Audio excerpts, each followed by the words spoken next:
주님 주신 은혜 감사하는 5분 묵상입니다. 오늘은 고린도전서 3장 10절에서 17절 말씀을 통해 불심판 앞에서도 남을 공적을 쌓으라 라는 제목으로 은혜 나누겠습니다.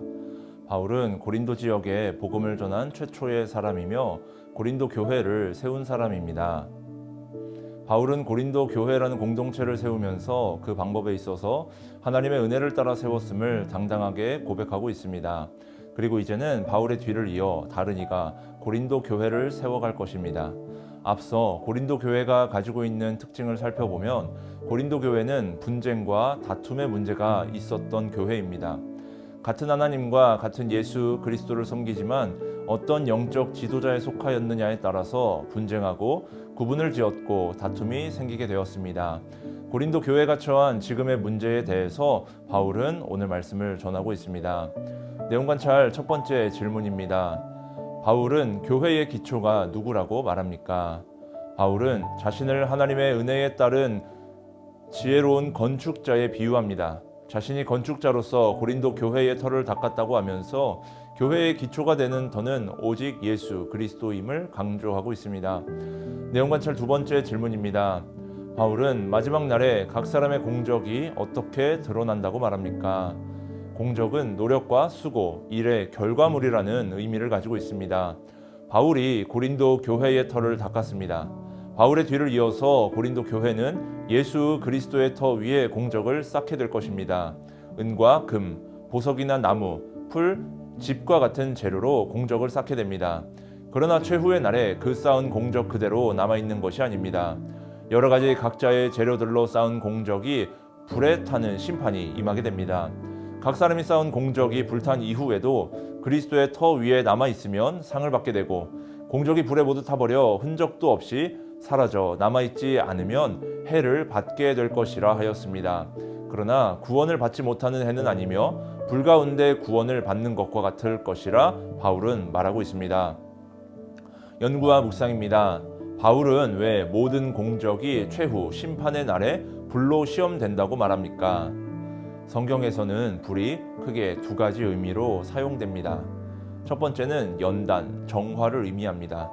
높은 온도로 금속을 재련하고 불순물을 제거하듯이 불을 통해서 더욱 순결해지게 됩니다. 두 번째로는 소멸과 심판을 상징합니다. 재물을 불에 태워 소멸시키거나 하나님의 진노의 표현과 심판의 수단으로 사용됩니다. 불에 타지 않는 불련성의 성질을 가지고 있는 것은 사라지지 않습니다. 불을 만남으로써 불순물이 사라지고 더욱 순수해집니다. 그러나 가연성의 성질을 가지고 있는 물질은 불에 타게 되면 형체가 변하거나 사라지게 됩니다. 바울은 각 사람이 세운 공적이 마지막 날에 하나님의 심판, 곧 평가를 받을 것을 불의 속성에 비유하여 설명하고 있습니다. 느낀 점입니다. 각 사람의 공적이 하나님 앞에서 진실되게 드러나 상과 해를 받는 평가가 이루어진다는 말씀에서 무엇을 느낍니까? 내가 그리스도의 터 위에 세우는 공적은 불이 붙어도 남아있는 공적인지 불이 붙으면 흔적도 없이 사라지게 될 공적인지 생각해 보게 됩니다. 사도 바울이 제시한 금, 은, 보석은 불에 타지 않는 재료들입니다. 그러나 나무, 풀, 짚은 불이 붙게 되면 흔적도 없이 사라지게 되는 재료들입니다. 나는 지금 어떤 재료들을 가지고 내게 주신 믿음의 공동체 위에서 나의 공적을 쌓고 있는지 돌아보게 됩니다. 불에 타서 없어질 재료들을 가지고 공적을 쌓지 않고 불이 활활 타오르더라도 굳건하게 남아있을 견고한 재료들을 가지고 나의 공적을 쌓을 것을 다짐하게 됩니다. 결단과 적용입니다. 삶과 사역에서 하나님보다 내 유익과 영광을 더 추구한 적은 언제입니까? 타는 불 앞에서 간신히 구원받지 않고 하나님께 영광 돌리는 열매를 맺기 위해 오늘 무엇을 실천하겠습니까? 오늘 사도 바울이 자기 자신을 표현한 것처럼 하나님의 은혜를 따라 지혜로운 건축자가 되어 나의 공적을 쌓아야 합니다.